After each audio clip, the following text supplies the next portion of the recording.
Welcome to the Nobody Guide to Life, where we provide tips and tools for personal growth, personal development in your spiritual journey that you can use right now in your everyday life.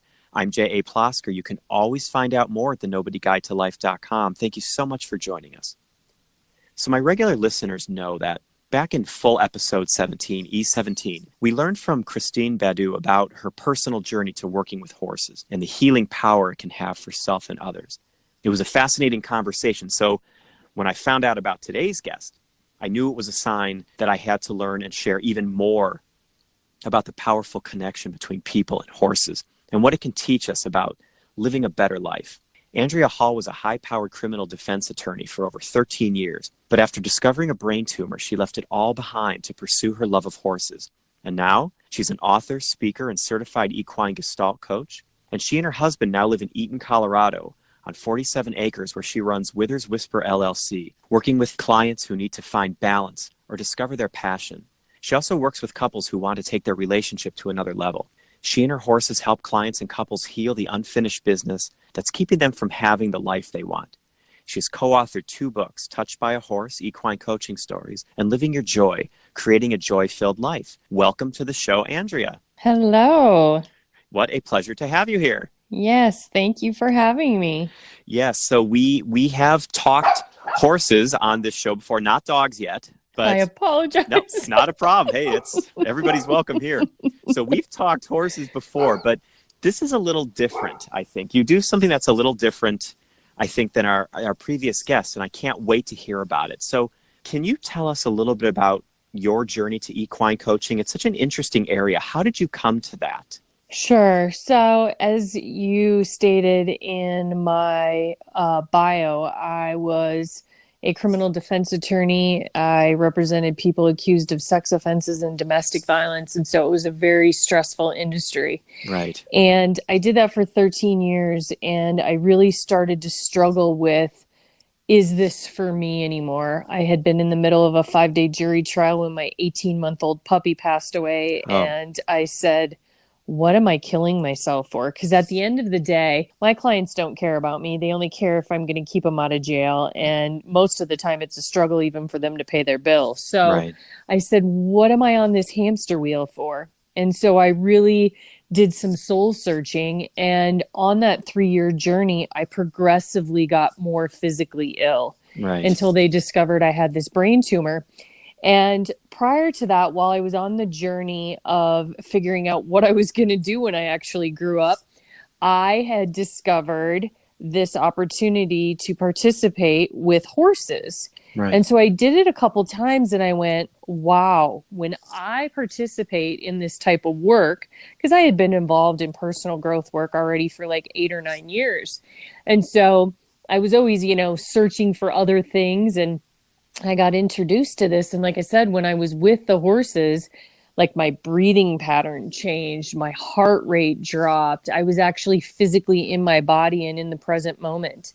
Right. And my world disappeared. And I said, oh my gosh, like this is the ticket. Like I could do this with horses and coach and help people just in a different realm. Right. And so Right. I started searching out different modalities, and I looked at numerous trainings, and I, got introduced to Melissa. I listened to her speak several times, and I really liked her mentality, where she came from, and the philosophy that you were going to actually do your work in the process of getting certified. So I didn't go to some weekend or 2-weekend event and they gave me a certificate and said, hey, now you can go out and do this in the real world. Right. Right. I went through a 2-year process of healing my own self to get to a place of completing my unfinished business so that I could sit in front of a client and not be in confluence with them. Right. Because I'd done my own work. And a lot of times, people that are therapists, psychologists, psychotherapists, a lot of them haven't done their own work. Just because you've gone to college and gotten a degree doesn't mean that you've healed your past trauma. Right. And we all have our own trauma, no matter if you grew up in a Leave It to Beaver family or not. We all have trauma, right? Like, right. I can tell you the teacher who told me I was no good at math. That's one of the reasons I went to law school instead of med school, because I knew in law school I was going to have to do math. Right. Even now, today, when somebody says math, I just instantly go, math? What do I have to do? Like I clam up, I remember the boyfriend that I had for, 3.5, 4 years of my life that told me I was fat and ugly and I was never going to get anybody better than him. Right. We all have things like that in our life. Even, if you didn't come from a family that was drug addictive, abusive, and things of that nature, we all have something like that. And so that carries over into who you are as an adult and your thoughts and your beliefs and things that you ultimately do in your life as a result of that trauma. And depending on the age that trauma occurred and who it came from, right? Like, if you were younger and your parents told you that, you didn't have anything else to equate it with, and this Right. is somebody that's an authority figure that you've depended on, that's your survival mechanism. So like I said, it all hits us differently depending on who it's coming from and our age in development. And by the time you're 18 years old, you have 95% of who you will be for the rest of your life. Right. By the time you're 5 years old, you have 50% of Wow. who you will be and your thoughts and your beliefs and your values. So, I mean, by the time you're 5, you have 50% of who you're going to be for the rest of your life already. Well, the only two people that are in your life are your mom and dad or grandparents, right? Right. Right. So 50% of that is already ingrained in you. Wow. So that was monumental for me. And like I said, I realized I could help people at a different level in a different venue, and reduce my stress level and not physically kill myself anymore. So that's the biggest reason why, I left and I do what I do now. Well, talk to me about how horses know us. You have an interesting section of your website where you say horses have served humanity for centuries and they know us. What do you mean by that? How do they know us? Well, I mean, just like I said, they've served us for, all of humanity. Looking back in history, I mean, they've carried us to war. They've carried us, across the United States. They've plowed our fields. I mean, the list goes on, right? Of what they have done for us. And horses are the biggest lie detectors ever. I can put anybody in a round pen with a horse, and my horses are not trained. This is just something they are naturally in tune to. They are attracted to the energy of someone speaking their truth. So a dumbed down version of that is, I get in the round pen, anybody gets in the round pen. And for listeners that may not know what that is, it's basically just a circle with panels that the horse gets into. Right. And I say, what color is your shirt? You have on a black shirt and you say your shirt is white. Energetically, that would not be your truth. And the horse would not want to join up with you. Now, if you said my shirt is black, the horse understands that you're speaking your truth just energetically. Everything has a vibration. All words have a vibration. And so the horse would energetically know whether or not you were speaking your truth. And so It happens all the time, especially with couples. I have one couple that gets in the round pen and says, oh, our relationship is fine, and the horse doesn't move. And I'm like, I call BS on that. Like, my horse can pick up on whether or not you're telling the truth. And consciously, you may believe that there's nothing wrong with your relationship. Yet subconsciously, and what's going on underneath there that we potentially haven't gotten you to actually realize or discover yet, knows what is actually going on. And so the horse is actually waiting for that to come out and will do what it needs to get your attention for you to discover ultimately what is the truth. Wow. So it's about the energy. It's about the field that we create it with the horses, and they can sense that and they respond to that. Absolutely. Horses are very in tuned and in the moment. They have 4 feet that are on the ground at all times connected to Mother Earth. And so they live in the moment, unlike us human beings who are on cell phones and connected to Facebook and the internet and email and a calendar, right? Like Right. if you walk down the street and just stood there and watched people, like if their body didn't automatically breathe and the heart didn't automatically beat, you'd have people falling over dead all the time because Right. they're so out of their body and don't even pay attention to what's going on. If it wasn't automatic, they would just fall over. That's really interesting. And so when you pair that with your coaching style, what is equine gestalt coaching? What does that mean? So when you take this amazing energy you just talked about and paired with your coaching knowledge, what is equine gestalt coaching? So Gestalt is a German word that means wholeness. And so Right. basically what we do and what is different about this Gestalt is and normal talk therapy is in talk therapy, you speak to a therapist, and that therapist helps you gain awareness and knowledge and says, okay, this is where you're being triggered and things of that nature. What we do with the horses is transformational. So you actually have an experience with the horse that changes the neural pathways in the brain, and they create a different experience. Where when you go to talk therapy, you talk and then you leave. You may have some homework, you may not, and then you come back a week later and you open something up, you talk about it, you put a Band-Aid on it and you leave. Right. With the Gestalt technique, like we open up the wound, we dig deep, we figure out what the root is, what that absolute back trauma is. Because you may be being triggered by something that is happening here in the present. However, it is something from your past that is causing you to be triggered.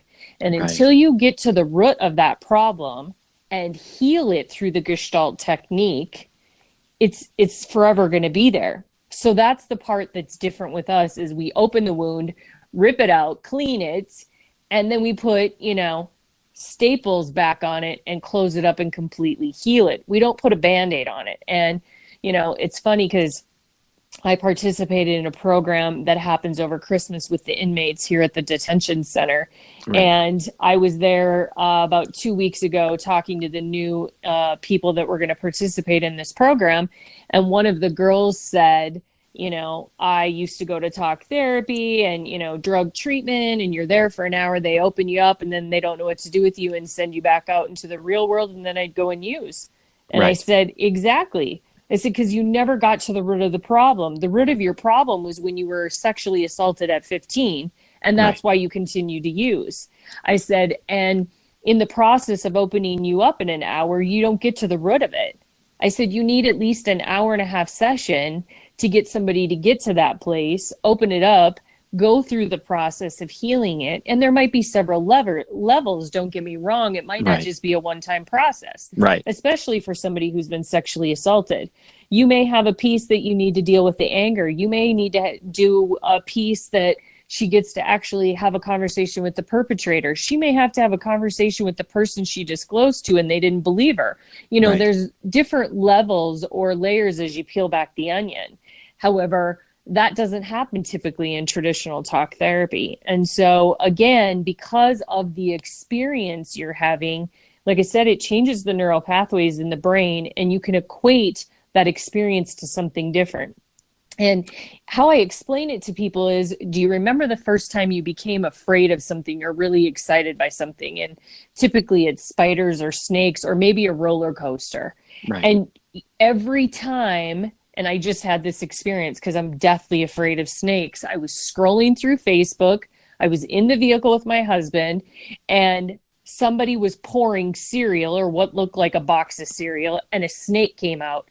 I literally threw my phone in the car into the windshield, jumped up on the seat because, of course, how the snake was pouring out felt like it was going to come onto my lap Right. and onto my feet. And I jumped back in the seat and I was screaming. And my husband was like, oh my God, what just happened? Right. And I was like, oh my God, there was a snake. And he's like, are you kidding me? I almost crashed the car because of you. And you're freaking out because there was this snake. And I was like, you don't understand, And so it immediately took me back to when I was like 5 or 6 years old and had this experience of this snake. Right.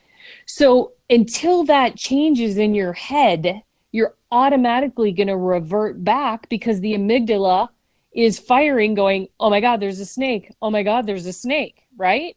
Right. And so when you get to have a different experience with the horse and actually heal that, it closes that door and causes your body not to be in fight or flight mode every time you were to get triggered.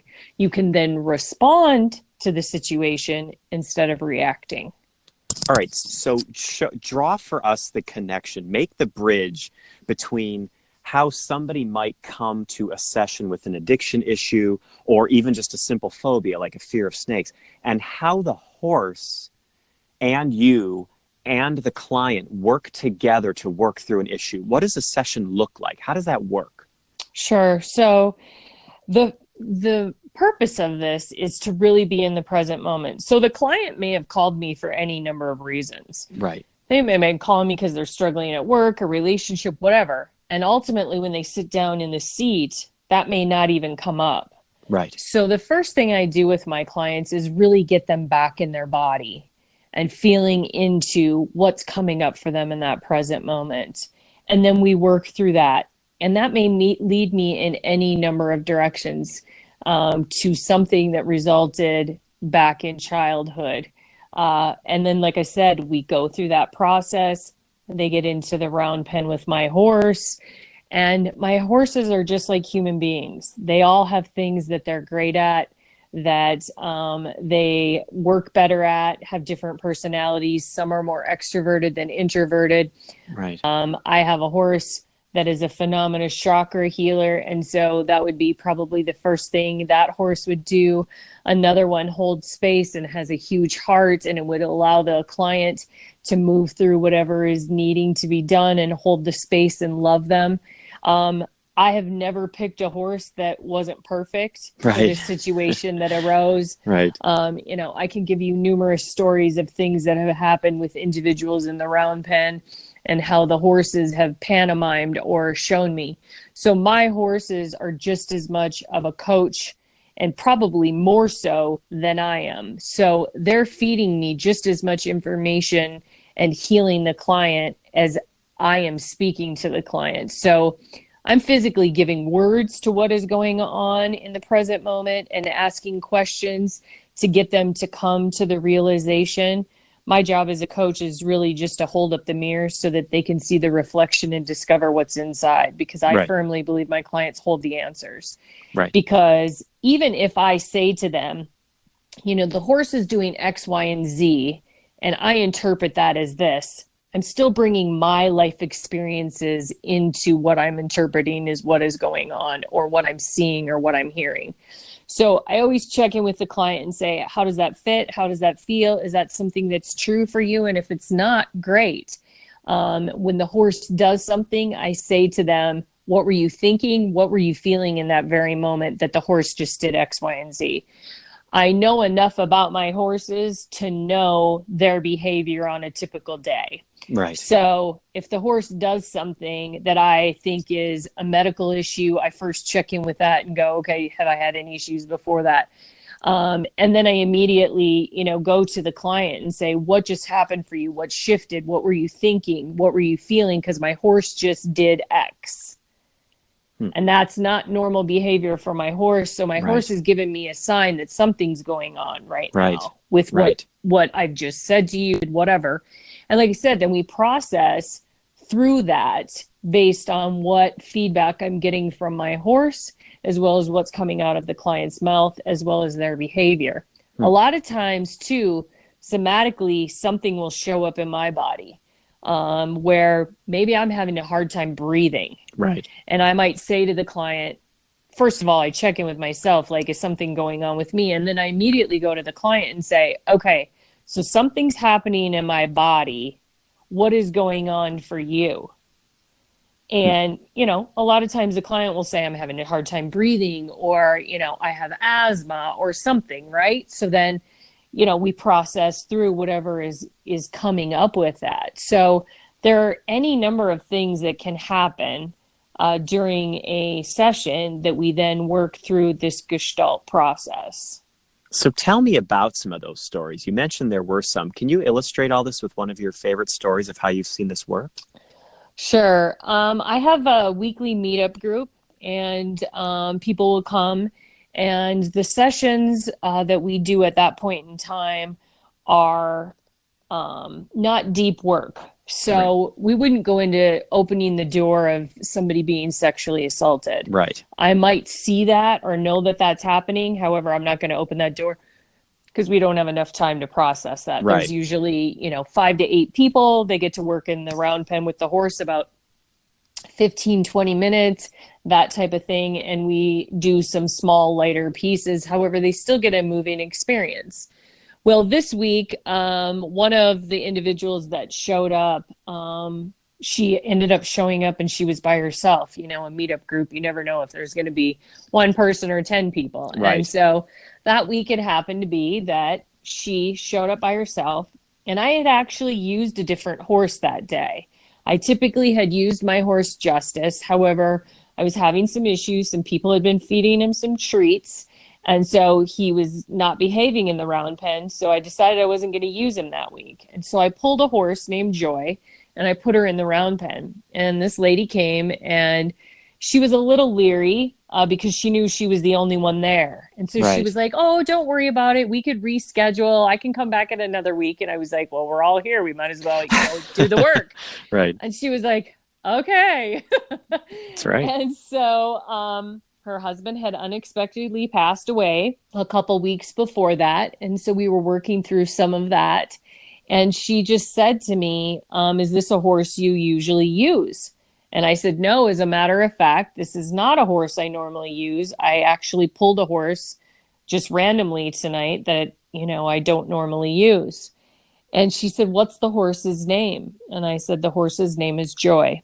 And she immediately started bawling. And I said, "Okay, what's coming up for you?" I mean, like I said, we had already been processing some stuff around her husband.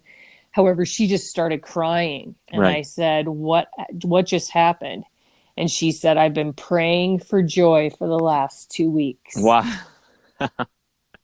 And I said, "This might not be what you expected. However, we have somebody in the arena with 4 legs and weighs about 1,200 pounds. So let's, go in and finish the work." And, she literally left and looked about 10 years younger and like Yes. she had had a facelift. Right. Like it was so reassuring for her to have this horse named Joy. And like I said, it was random. I don't Right. normally use Joy. And she was like, "Holy cow, this is what I've been praying for." Right. Wow. Are those the kinds of stories in the books that you have here? Living Your Joy and Equine, Touched by a Horse. Are those the kind of stories that readers can find in those books?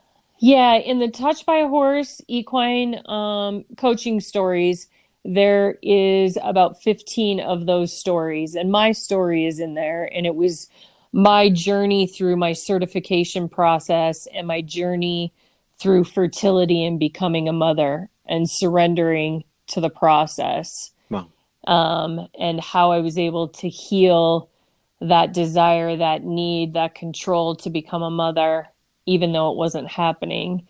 So yeah, there are numerous stories like that in there, and creating the Joy book is all about my love for horses right. and how they bring me joy in my life. And Wow. that is all about stories of individuals and what brings them joy, Right. music, things of that nature. Right. Because it's so interesting. Because, like I said, we had a guest on before that does this in a different way. And so it's just interesting. The more stories I start to hear about this animal human connection, the more powerful it becomes. And so it's really interesting that your books compile those together and that people can kind of get a sense of this if they're curious all at once. Because not everybody, a lot of people have stories about how a dog or maybe a cat has saved them or brought them some kind of love. But it's a little harder, I think, sometimes to find stories about the power of horses, especially in this equine coaching arena. So I think that's Mm-hmm. really, really interesting. So what's a tip or tool then from all this experience you have with horses and with all these clients you've had? what's something that we can use on our journeys of personal and spiritual growth? Everybody listening to this podcast, what's something we can take away and use right now? I think the biggest thing is that people really need to listen and trust their intuition. We know, like we know our own name, what is right for us, what's the answer. And I think so many times, even at a young age, we've learned to poo-poo that. Right. The typical thing is the young child who says, meet my friend. And the mom and dad go, there's no one there. Right. We're all connected to the other side. It's a matter of whether or not that's strengthened or not. Right. And I think a lot of times people know the answer and they don't trust it. I mean, kids are really good at that. Like, right? Like you say, go give all so-and-so a kiss. And the kid's like, absolutely not. And then it comes out that, he's a pedophile or, he's touched somebody. Kids know. And I think as we grow older, as well as in society, we have a tendency to ignore that or look for answers outside when all you have to do is go back to the Wizard of Oz and know that, you had the answer the whole time. Right. That's something so profound. We've had a lot of guests talk about intuition, and I'm glad you brought that up because that seems to be so much the hallmark of working with horses, especially from what I've heard from you about this idea of energy, connection, and intuition. And I think that's what's so fascinating about the work you do is that you can actually watch it happen with a living creature. You can actually watch energy exchanges take place right there. Well, and if you think about it, and people who ride horses, I think, know this more than anybody. When you get on the back of the horse, a human being's root chakra, which is your stability and safety and security, is connected to their third chakra, which is their will and determination.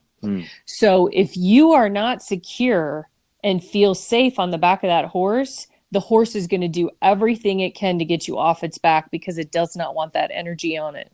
Wow. And I was in a horse riding accident when I was about 24, 25 years old. Right. And now looking back, I see exactly how I created that. The horse was already responding to what was going on with me physically before I ever got on its back. However, I was so determined that I was going to go for a ride. And I got on the back of the horse, and the horse did exactly that. It ran until it got me off its back and threw me off. Wow. And I ended up breaking my pelvis, shattering my arm, spending 6 months in a wheelchair with 3 operations as a result of what was going on energetically for me. Wow. So anybody who has been around them or ridden them knows you have to have a good space in order to be on them, or they're going to want nothing to do with you. Right. And they pick up on so much stuff. I can go out to my horses and think I'm perfectly fine and be out there for 10 minutes. And the next thing I know, I'm bawling and I'm going, what just happened? Right. Like, why am I crying? And I may or may not have a clue. However, it's just what they bring to the party. Right. It's huge. Wow. I love that. Thank you for that. And that beautiful meditation on energy and intuition brings us to the end of this episode of the Nobody Guide to Life. Andrea, thank you. Thank you so much for being on the show. Thanks for having me. And I want to remind our listeners, our connection with animals, I think it's deeper than an occasional walk around the block or scratch behind the ear, although that can be wonderful. But animals can sense what we need. And if you've ever had a pet in your life, you know it's almost impossible to hide your emotions. And with horses, well, it seems like they can do more than get us down the trail. They can actually help us blaze a whole new path to healing. You can find Andrea's books, Living Your Joy, Creating a Joy-Filled Life, and Touched by a Horse, Equine Coaching Stories, on her website, witherswhisper.com, or you can learn more about Andrea and her work at the same website, witherswhisper.com. The links will be in our show notes at thenobodyguidetolife.com. And you can always check out more episodes at thenobodyguidetolife.com. Reach out to us on Twitter and Facebook at Nobody's You, or now on Instagram at J.A. Plosker, or join our Facebook community, Simple Spirituality. If you liked what you heard on this episode, please consider sharing it with someone you know. Keep practicing and have a good week.